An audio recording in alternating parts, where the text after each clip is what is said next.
Okay, well, it is 8 p.m. Eastern Time. We have 12 participants with us. This is the advocacy training for the Farm to Family, A Taste of Small America Lobby Day happening on September 26th. And we will have the capacity to answer questions. Everybody take a look at your screen, and down at the bottom of your Zoom screen, there's a Q&A button. And so you can open Q&A. You can also, in the participants little button, you can raise your hand. So we'll be monitoring for questions, and you will have the opportunity, if you want, to ask a question. We can unmute you and make you a panelist temporarily to ask a question. But we'll start now with our program. If you have any questions about the way Zoom works, put it in the Q&A, and my colleagues Corey and Judy will help you out. So I'm Alexis Badenmeyer. I'm the political director of the Organic Consumers Association. Our first presenter tonight is Liz Reitzig. She is the executive director of the Real Food Consumer Coalition. This lobby day and dinner on Capitol Hill is her brainchild. She's been doing this for 6 years, right, Liz? This will be your sixth food event on Capitol Hill? I believe so, yes. If you're in the DC area, I highly encourage you to come to DC to experience it. It's an amazing event. Liz works with wonderful chefs and farmers and puts on the most amazing and delicious spread you can imagine of farm fresh food. Suckling pigs, raw milk ice cream, anything you can imagine from the farm is there in just beautiful presentation. So I can't say enough good things about Liz. I'm really excited to hear her presentation. She'll get started, and then I will introduce our next presenter after Liz passes the baton. Thanks so much, Alexis. And it's very important that we continue to do these things to give our farmers and our farms and food advocacy a face and a voice, and of course a taste on Capitol Hill, so that our elected legislators know what it is that we're advocating for. So welcome to this advocacy training.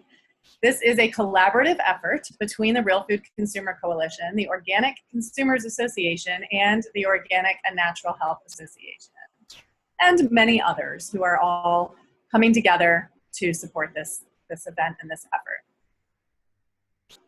So you are a part of this. You are a champion for a new food system, and together we can make an impact. Indeed, it is the only way we will. So the mission and the vision for Farm to Family Day, I always find it very inspiring and important to come up with a mission and a vision. Why are we doing these things? What is our ultimate purpose here?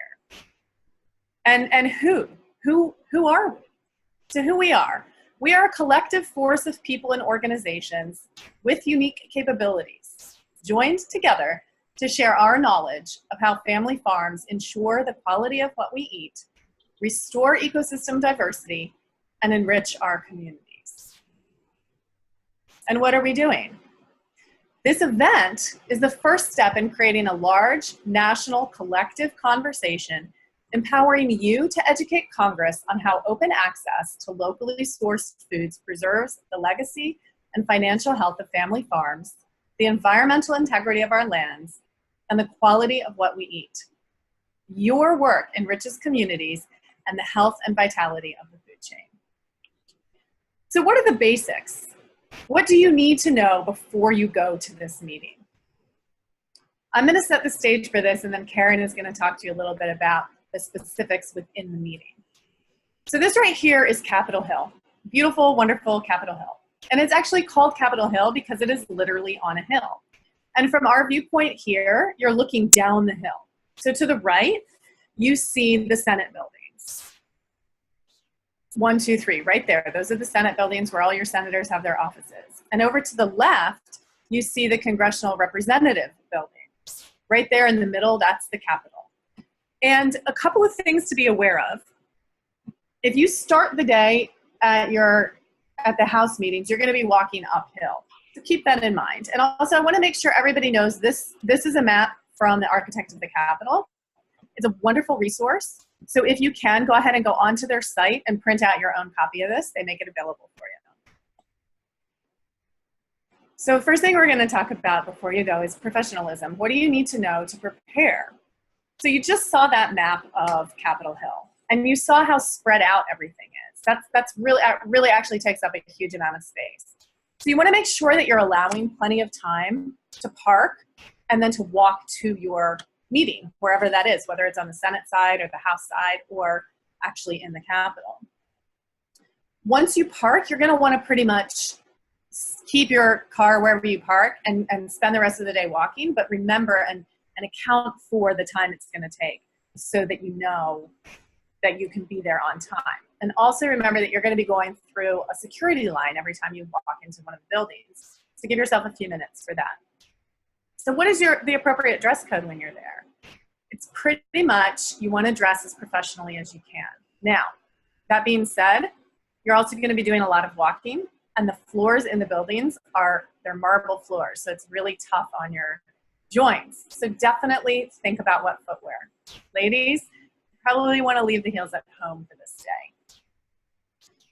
Please and thank you. Of course, we all know the basic etiquette there, but one thing that's important to keep in mind is that often people call up these offices and they're a little bit upset, or they might be complaining about something. So if there's some way you can start off with a thank you when you're coming to your meeting, like thanking them for something they've done, or something as simple as if they offer you a glass of water, start off with those small pleasantries.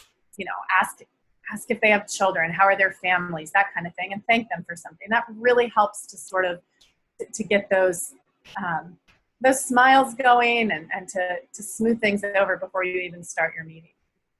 Also be aware that there's often variables and small changes. You might get moved down the hall, you might get moved to a smaller meeting room, and they might have some changes based on their voting schedule. And as much as you can, try to accommodate those changes. So some people want to know, how do you address your congressperson and staffers? A representative is going to be Representative so-and-so, or congressman or congresswoman, and then their last name. Senator is always going to be Senator so-and-so. Your staffers, this is a professional meeting. It's a professional discussion, so it's Mr. or Ms. until and unless they give you their first name and ask to be called that. Now, the staffers are also quite young, so keep that in mind. All right, now the importance of staying focused. This is really important. I literally cannot overemphasize this. We are here today and we've requested meetings to discuss some ag issues. And part of that means that we're going to be meeting with the agricultural staffer. So the staffers on the Hill are subject specific. And if you're requesting a meeting with the agricultural staffer to discuss these issues that we've brought up in our day of advocacy, it's very important that you stick to these points for several reasons. But the main point is that bringing in other topics can clutter that. It can distract from that. So as much as you can, stick to the point that you're there to discuss. And remember that you're there to meet with the ag staffer, so this is going to be the topic that they are versed in. If you want to go back, we all have things we're passionate about. We all have burning desires. And after this training call and after your first exposure here, you'll have the tools necessary so that you can go back on your own time and advocate for other issues that are important to you. But for the purposes of this day, I cannot overemphasize how important it is to stick to the topic that you're here to represent on this day. All right, so when I first started advocating many years ago, I didn't have a clue about how things happened or the structure. And I've learned quite a bit over the many years I've been doing this. And I'm gonna share that with you all now. And I know there's different levels of experience on this call and people who are gonna watch the recording. But I wanna assume that everybody can benefit from some basic knowledge here. So there's two parts to our Congress. There's the Senate and the House of Representatives. And different bills actually have to start in different places. And they must pass both chambers before they can go to the president's desk in order to become law. And honestly, most bills don't get very far. And there are different ways and different strategies to address your topic in order to get it the notice that it deserves. persistence is also key. You're probably not going to get a bill introduced and passed all in the same year. It often takes many years for a bill to pass. And during that time, there could be dozens of variations on that bill. And part of the point of bringing this up again and again is that we get attention on this and we get scrutiny on it. And so more people understand the issue, and we're building a stronger foundation as we are talking to our legislators and educating them about these issues. Once a bill is introduced, then there is an opportunity to get co-sponsors on the bill. And what co-sponsors are is essentially it's representatives or senators who are saying, oh, I want to see this happen as well. It's an endorsement, if you will. And it's stronger than an endorsement because they're putting their name on a bill. But it's essentially saying they want the bill to pass as well. And a bill also gets assigned to a committee. Now, the committee it gets assigned to is going to be subject specific. So, for example, the Prime Act that we're going to talk to them about. The Prime Act is fundamentally an agricultural bill. It's not going to go to the Judicial Committee where they talk about the court system, right?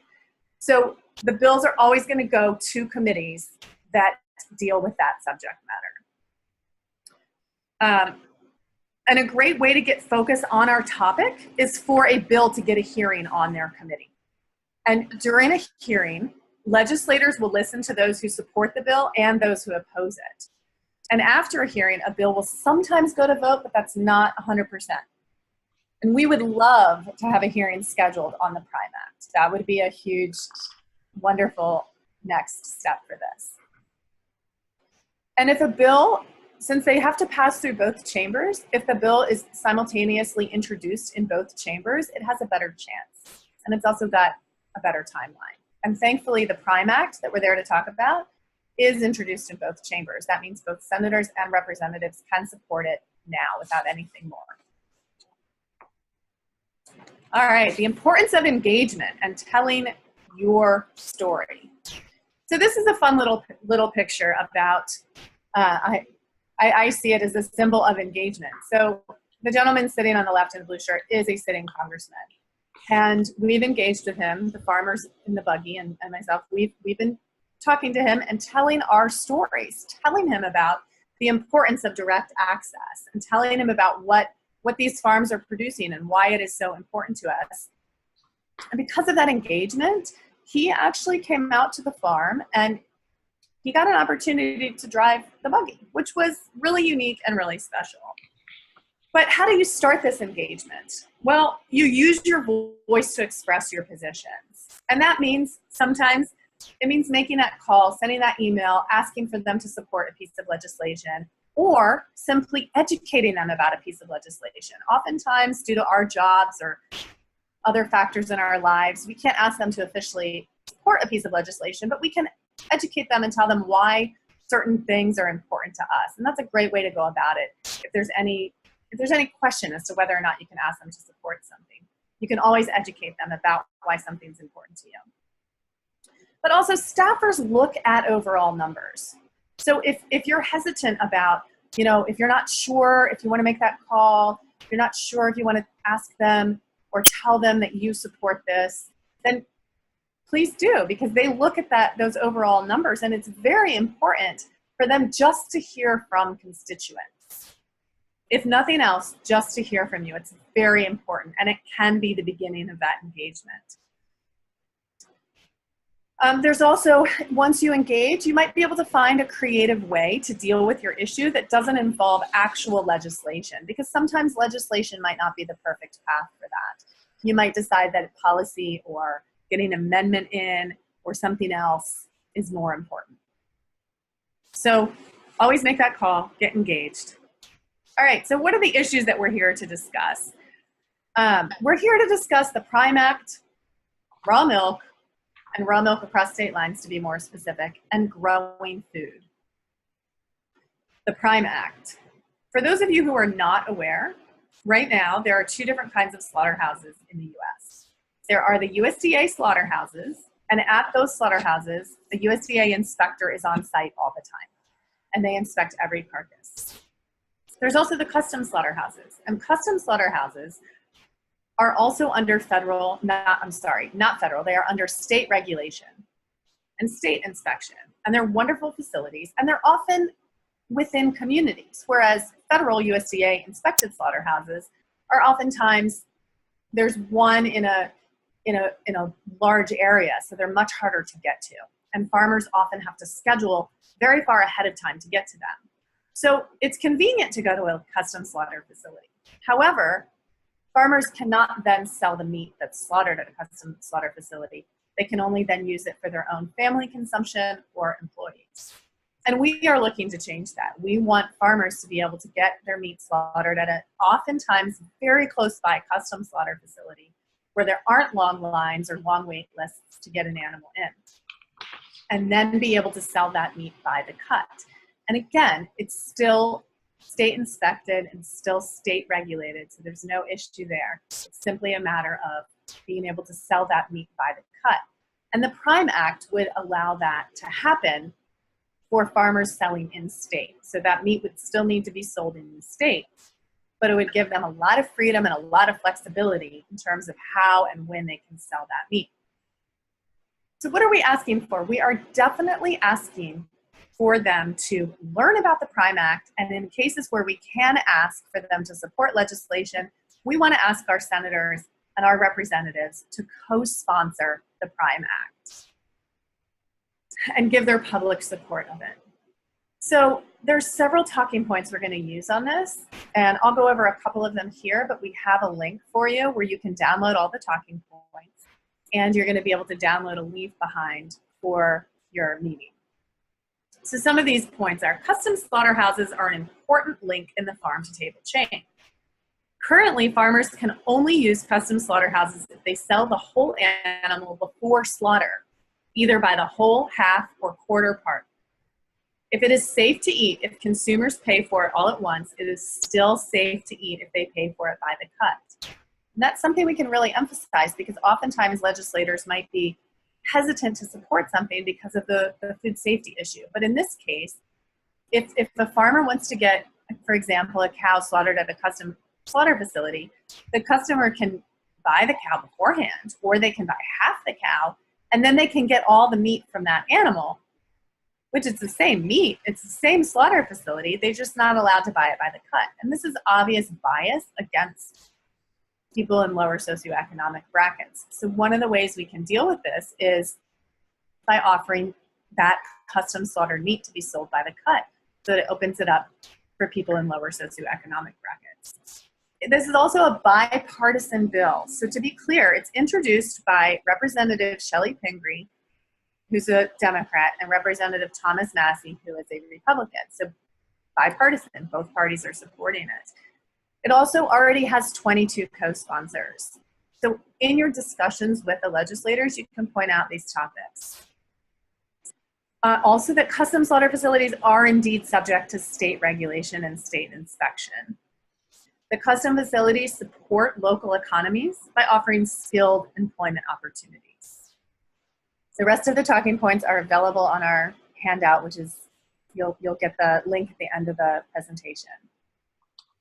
So the next issue is raw milk, which I know a lot of people are deeply, deeply passionate about, and as am I. So what is the deal with raw milk? It is currently illegal to transport raw milk or raw dairy products across state lines. And the federal government has come down very aggressively on farmers who are making this wonderful food available to their communities. And we've been looking at ways to solve this. Like, why is it that the FDA is raiding small farms at 5 o'clock in the morning just for distributing milk? And so this what we have in right now is a great opportunity for us to address all the concerns that the FDA and the CDC bring up, and it's the sensible way to move forward with intrastate sales of raw dairy or just transport. So there is a petition into the FDA, and it's a citizen's petition, which is a legal document. And in that petition, we request that the FDA change their rule on interstate transportation of raw dairy products if the raw dairy products have a label on them. And it makes so much sense that several congressional representatives signed a letter to the FDA asking them to rule in favor of this petition. And so when we're going to educate our representatives and senators about the benefits of raw milk. And there's some brand new studies talking about the relative safety of raw milk and the help it can provide for people with certain chronic illnesses, including asthma and allergies. So we can point out some of these factors, but primarily we're looking at this with the labels on the dairy products. The safety issue is not even applicable, and we can look at this as a consumer choice issue. We can also look at it in the context of the crisis in the dairy community right now, where dairy farmers are losing everything because they're not able to actually sell their product. The prices are so low. This gives those communities, those rural economies, a chance to thrive again. These are all important points when you're talking to your legislator. They want to know about the economics. They want to know about how certain aspects of this are going to affect the families in their districts. And what we're asking of them is that they sign on to the letter from Congressman Smucker and Congresswoman Shelley Pingree. And that's the letter in support of the petition to the FDA. So the final topic we're going for is to talk about urban ag and food safety and the Food Safety Modernization Act. Now, we don't have any legislation in for this right now, but what we have currently is the Food Safety Modernization Act passed in 2011, and then the FDA wrote regulations. And the regulations that they came up with, they're biased towards the big industrial farms, which means that for them to comply, it's about 0.3% of their profit for their compliance. Whereas for smaller producers, it can cost up to 6%. That's a huge difference, and it's obviously biased towards industrial practices. And even that small amount can be cost prohibitive for many farms. So what we're doing in this instance is we're asking, this is only an education point for our lawmakers because there's no legislation pending there. We want to ask them to consider the needs of small farms, produce growing, and of the increasing need of urban agriculture, and to consider these topics and the importance of these avenues for food security and food production in all of the legislation that comes up. And even more importantly than that, you want to establish yourself as the go-to person on this subject so that they can call you when something comes up, or you can reach out to them and give them an update when something happens. So all three of these topics, the talking points, the ones that I just went over, and then additional ones are available on the website, and you can download them, print them out, take them with you, whatever feels comfortable to you. And there's the leave behind. It's a one-page paper where you can leave that, you'll leave that there in the congressional office, and it covers all of these points, and it covers the things that we're asking them to do. So at this point, Alexis, both Karen and I will take a couple of questions, and then Karen will talk about what to expect in the meeting. Okay, I don't see any questions in the Q&A. So if you're online and you would like to ask a question, go to your Zoom screen and bring your cursor down to the bottom of the screen, and you'll see a Q&A button. But I'll just leave that open for you all. And another way to ask a question is to raise your hand or put it in the chat. And Liz referenced a number of documents that are on her website, and I put those links in the chat. So if y'all can find the chat by bringing your cursor down to the bottom of the screen, you can get those documents that she referenced. So if there are no questions, I will go ahead and introduce Karen Howard. Karen is the Executive Director and CEO of the Organic and Natural Health Association. Now, this is not a consumer organization like my organization and Liz's. This is an organization of businesses that are very closely aligned with what consumers really want in terms of organic integrity, the truly natural products. There are some wonderful businesses involved in this organization, including Natural Grocers, Mercola.com, also larger associations of farmers like the American Grass-Fed Association. So the Organic and Natural Health Association is an excellent ally and partner for us on this project, and it's really going to strengthen our advocacy. And Karen has a tremendous amount of experience in advocacy on Capitol Hill. She's run a number of trade associations and has been doing this for her entire career. So she's a great expert, and we're very lucky to have her to educate us on how to run a meeting with a congressional office. Thank you. That was a great introduction. I might add that Organic Consumers Association is a member of Organic and Natural Health. So there you go. But I'll get to that in a minute. So let's talk about, we're going to get back to some brass tacks. You've heard a lot of great information from Liz about what the contents of the meetings are going to be. So don't let yourself get too overwhelmed. So let's just say that you've made it to your meeting, you're on time, and everything is going swimmingly. I will say that let's just talk about what that means. How much time will you have? Don't think that you'll have a half an hour. You'll actually have at most probably 15 minutes. In some cases, you'll have 5. In some cases, you won't have a friendly reception. Do not worry about that either. You are meeting with people who carry anywhere from 10 to 20 issue areas on their docket, which means they have to be able to write, process, and evaluate legislation on a host of topics across a very broad range. Their knowledge on some issues is going to be very deep, and on others will be very narrow. They will be very young, and they will be older and more experienced. They will have been in the office for 3 or 4 days or 3 or 4 years. There will be a lot of space for you to meet because you might be in the congressman's office for your meeting, or you could actually be in the actual reception area having your meeting on a couch. If that's not the case, then you'll be back in the staff office where you'll find anywhere from 6 to 10 people on the House side who are in cubes that they've created by their desks. And you'll be sort of sitting on top of each other having a conversation. It's happened to me many, many a time. You'll also have the opportunity in some cases to be in larger settings, like you could be in a conference room. And in those cases, you may have not just a single person meeting. You may not be the only person that goes into that meeting for this issue. You may be with a group. Let's talk about the group meeting first. If you can get there a few minutes beforehand, that's great. You can stand outside the office, take a couple of pics, and talk about who's going to step up and be the opening spokesperson. Organize yourselves just a little bit. The first one's always the hardest, and then it gets a whole lot easier, so don't panic over that. And then as you find yourself hitting the points, you'll find a natural rhythm about how to get your message out quickly, and that we're going to do a little bit of on the call. If you get interrupted, don't worry about that either. There could be a vote. Your staff person could have to go to support the congressman on the floor, the senator, whatever the case may be. Do the best that you can, leave all your information behind, and be prepared to follow up. So first, I think what you need to do is a little research on your congressperson.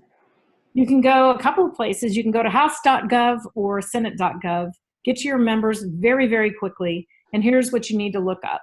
Figure out what their committee assignments are.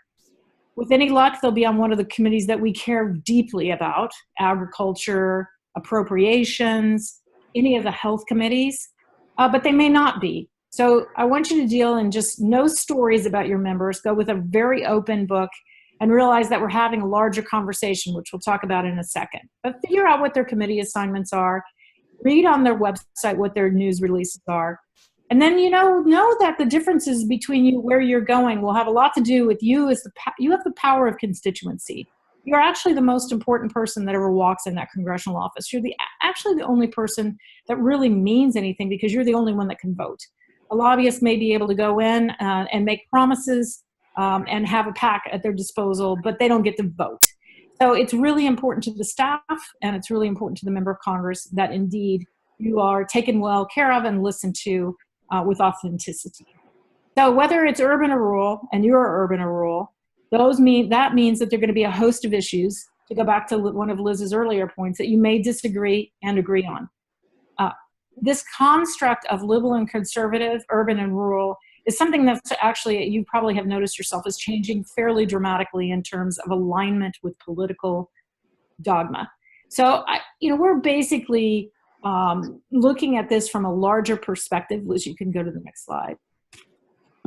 In terms of what is this bigger story why are we assembled as this group of kind of interesting, semi-related topics that we're pulling together and what is this bigger story. We're also going to give you next an opportunity to hear what an elevator speech is. I'm going to use myself as the guinea pig because you guys don't know me and you don't know anything about organic and natural.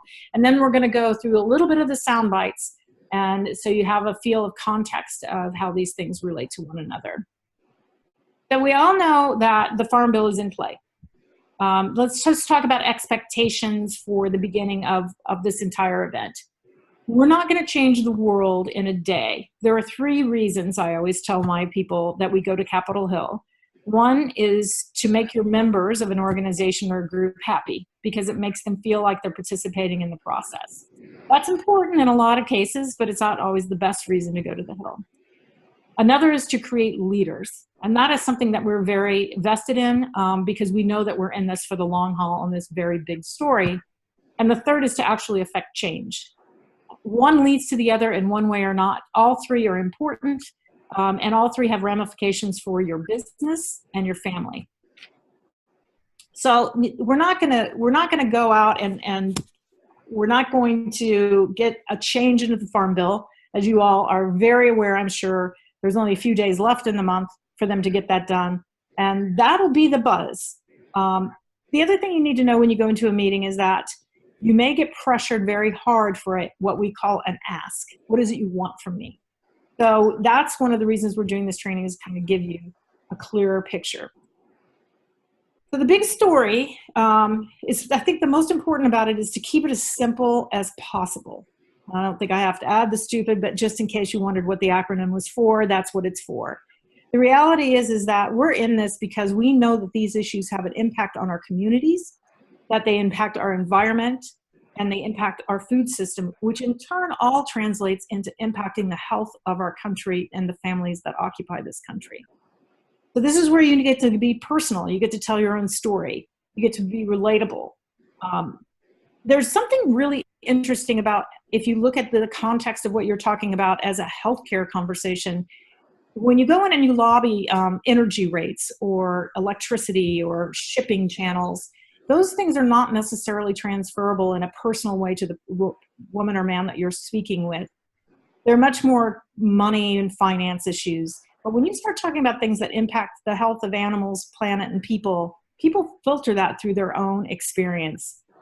If you've had a story about health transformation on your own for dealing with raw milk, it would be an interesting, short and brief story to share with someone, as long as you're passionate about it and you can keep it from crossing a barrier of, don't become judge and jury. Don't assume that people are either going to believe in what you say or don't believe in what you say. Keep it simple. Keep it straightforward. I'll give you a slight example. I used to lobby for the American Psychiatric Association, and I had a problem with psychiatrists who were going in and diagnosing members of Congress and or their staff. That we frown upon. So it is your story. It is personal. And Congress really needs to understand, and this is part of the bigger story, Congress really needs to understand what we talk about when we mean good food. You can look at the issues I am very passionately about. Most of the people in my political party that I somewhat identify with these days are not in support of many of my issues.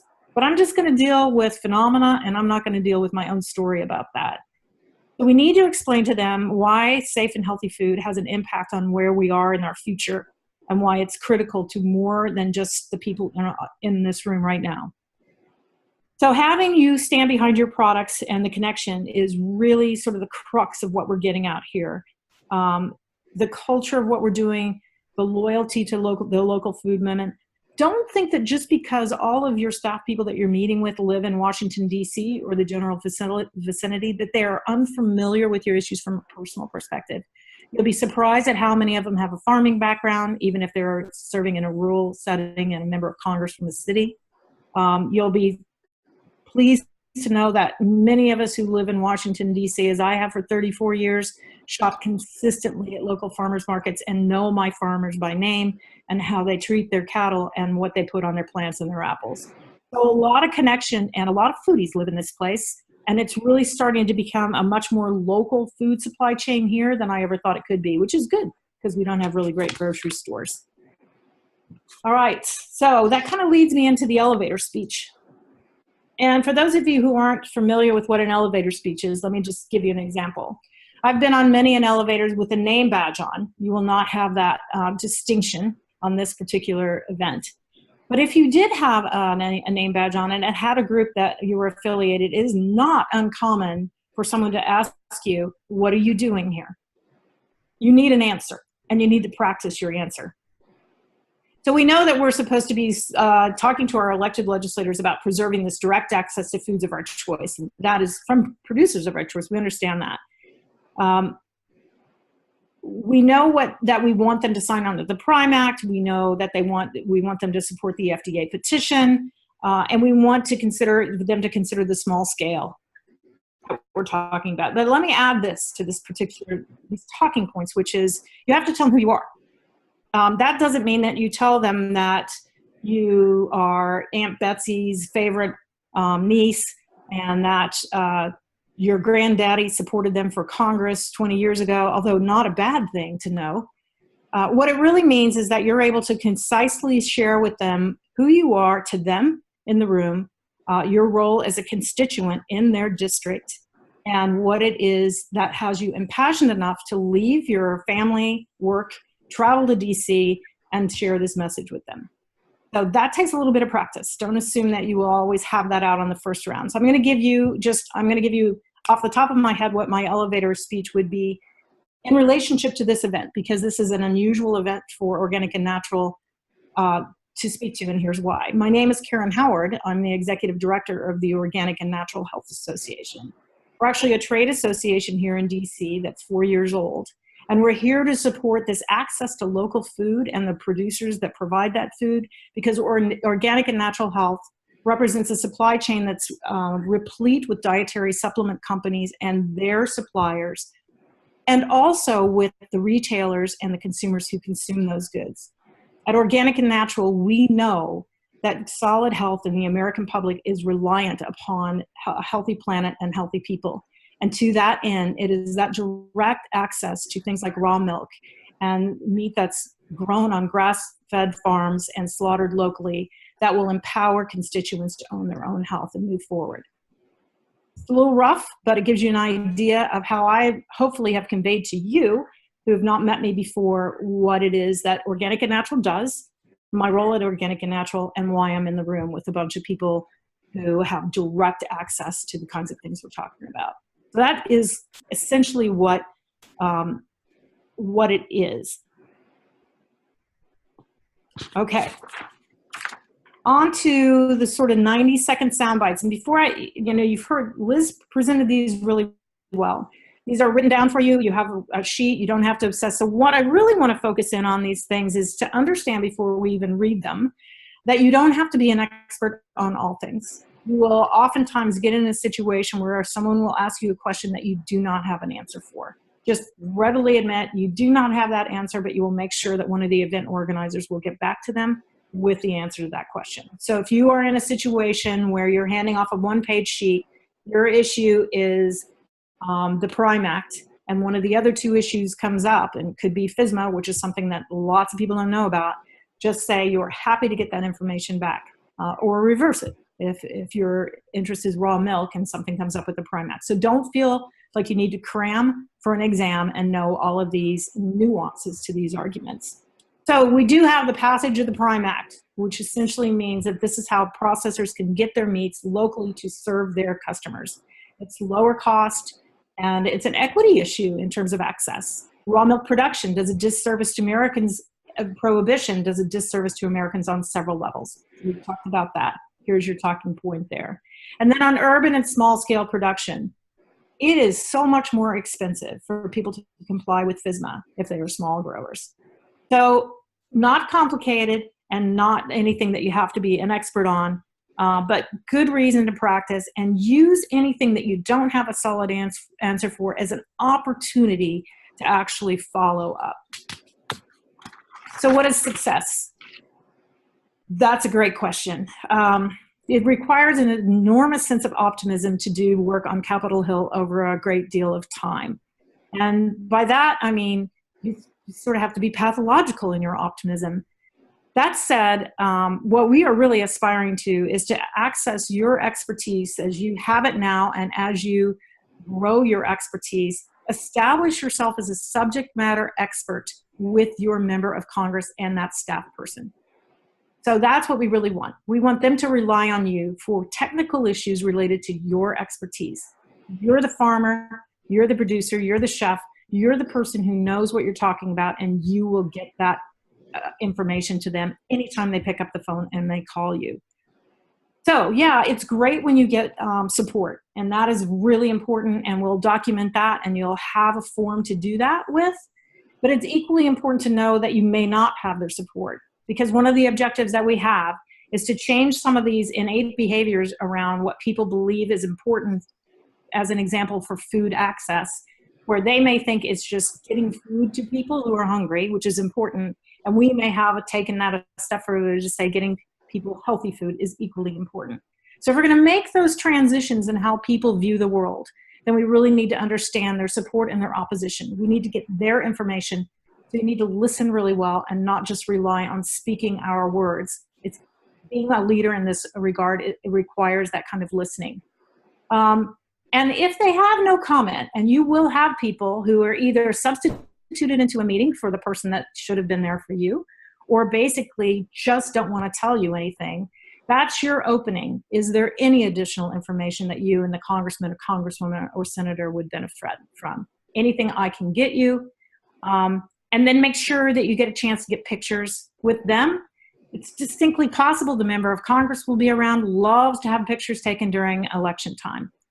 And remember, you're there to build a relationship, and you're there to be the expert for them.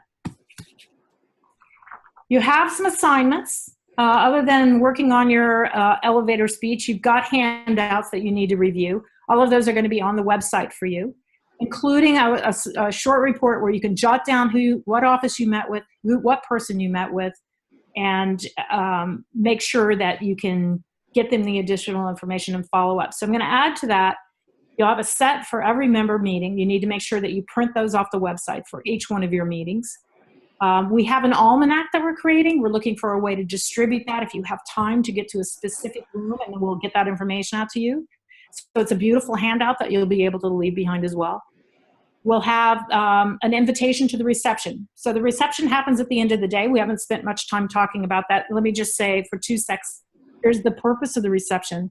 The purpose of the reception is for you to have independent conversations with as many people as you can, not one another and your friends who might be in the room. It's easy to fall into, but everybody really enjoys talking to the staff. Staff loves to hear what you have to say, and it's going to be so much to see, do, and experience in the reception. Take advantage of it and talk to as many people as you can, whether they're from your state or not. But make sure that you reiterate that the reception's happening. We'll have a written page for you to drop off with them. They will have heard about it online as well, so it will not be anything new to them, but they are all more than welcome to attend, and the details of that will be on that invitation. Fill out the feedback sheet, and I think that's essentially all you need to know. Once you fill out that summary sheet, you can do one of 2 things. You can bring it to the reception at the end of the day. If you can't do that, you can take a picture of it and send it to me on my cell phone, which is 202-256-0479. And I'm happy to collect those any way I can get them. Share your pictures with us as well. We like to be able to, do some follow-up ourselves and get more people to participate as we continue to do this work. And if you're on the phone, most of the rules actually apply. You should have much less stressful experience because somebody will be on the phone and won't be as interruptible, and you'll be able to get your 15 minutes in pretty easily and follow up with that. Here's the page for finding our downloads of printables. There are many of them. You obviously have our contact information so you can ask us questions about any of these. And with that, I'm just going to close and say, our gratitude goes out to you. This is a major sacrifice for all of you to participate in this. It's your time. It's your resources that you're expending. This is, we're in this for the long run, and we can only do this with you helping us at every step of the way, because without you, we are just people in Washington, D.C. who talk a lot. It is you who are making the difference on the ground. You are making differences in people's lives. And we are greatly appreciative that you are willing to take the time to be with us.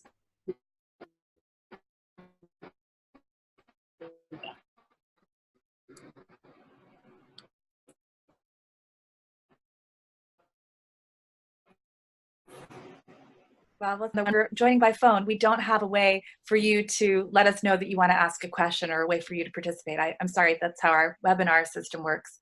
But if you are joining from a computer, you can either type in a question in the chat, in the Q&A, or you can raise your hand and we can make you a presenter temporarily so that you can ask your question verbally, person to person. So do we have any takers? I have a quick question if I can. If I'm in Minnesota, I'm obviously not going to make it to the DC event, but I want to get my congressperson to sign on to the Prime Act. How much time do I have? I mean, I know the DC events are September 26th, but if I want to really rally my congressperson in northern Minnesota, the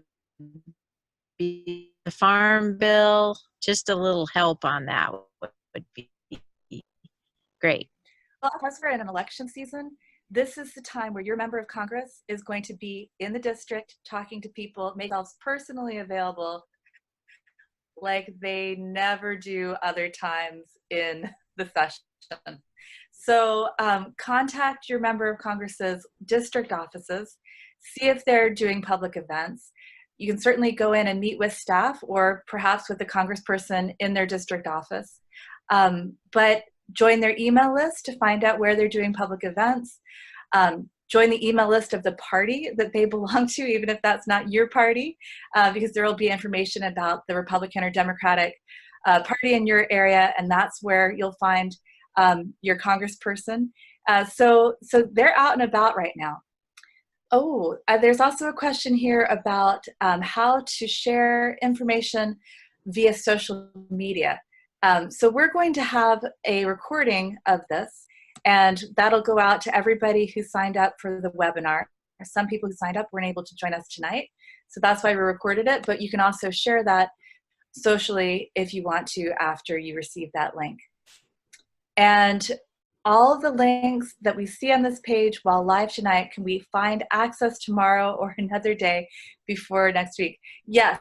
So let's see, maybe I should just share my screen real quick and show you guys how to get to the website and so we're here at we'll go to the homepage first.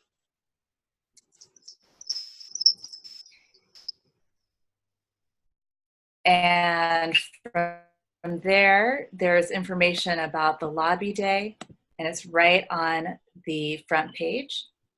And from there, you can click on to the Taste of Small Farm America sign-up sheet.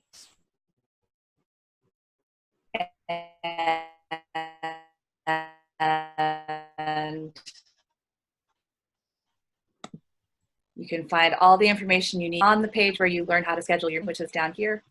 How to request a meeting, how to sign up and let us know that you scheduled a meeting, all that information. But right at the top of that page are the printable downloads that Liz and Karen were referencing. So we have our one-pager is the main thing, and this is what you're going to leave in the hands of the staff person who you meet with. And we also have talking points just for you. So this is your cheat sheet to prepare for your meeting, to think through the story that you want to tell. And then we also have a report back form. So all of that has been put on the Real Food Consumer Coalition website. Thank you, Liz and team.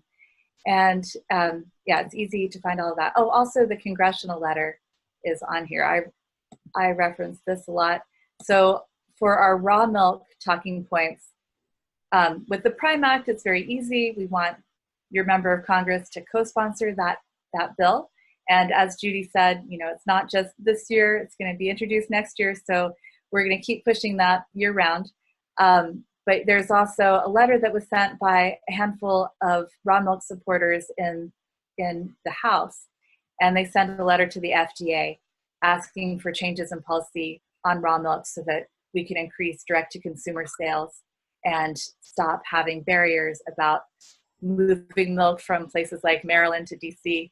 All these hoops people have to jump through, and these things that, you know, so silly that it's illegal. But anyway, all of these talking points are fleshed out in this letter as well.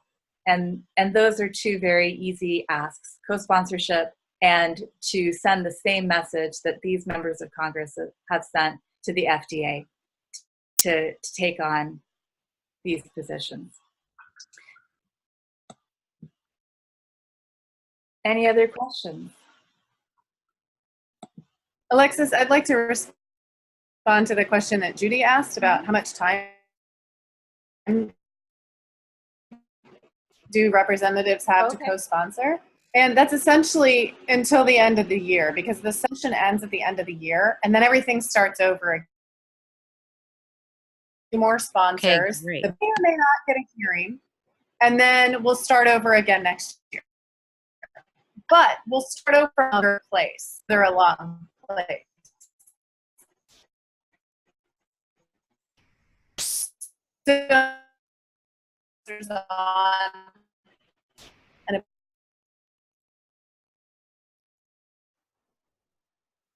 worth the effort to make that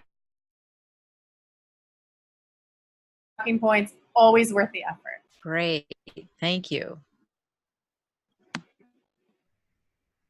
If I didn't say it, remember to take business cards and get business cards. Do the swap, because you never know. Like we do have to continue this work next year, so that's part of it. And you also never know where these staffers are going to end up. There'll be a lot of shifting around after this election, regardless of what happens or transpires. That just happens. So people move, and it's good for you to know. Like in the next meeting, if somebody is changed or not, or if somebody has happened to move that from one office to another that you might know.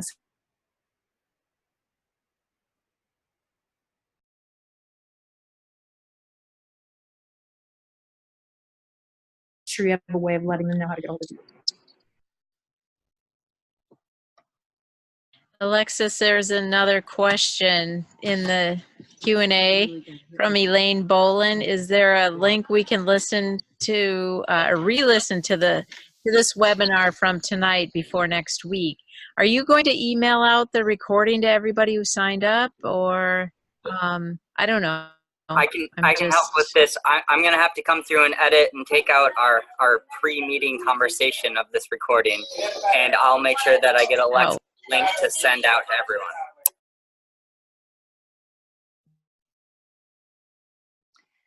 Yes, so everyone who registered for the webinar will receive a link to the recording, and we'll probably send an email just to everybody who has RSVP'd for the event to make sure everybody gets a link to the recording of the webinar. And we are here to help you personally set up meetings, find out who your congressperson is, figure out who to talk to in their office about agriculture issues. We've got all their contact information, so don't hesitate to reach out to us. And if you can't get it done before the 26th, that's okay too. We'll work with you after the 26th. And if you can't see a delicious dinner prepared by truly famous chefs, including a James Beard Award winner and a chef who won Chopped on the Food Network.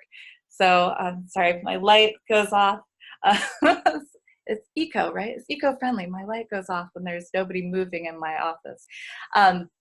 Anyway, any other questions? If not, we will close it up. Any last thoughts, Karen or Liz? I will add again the emphasis that Karen already articulated, which is this is the beginning of building a relationship.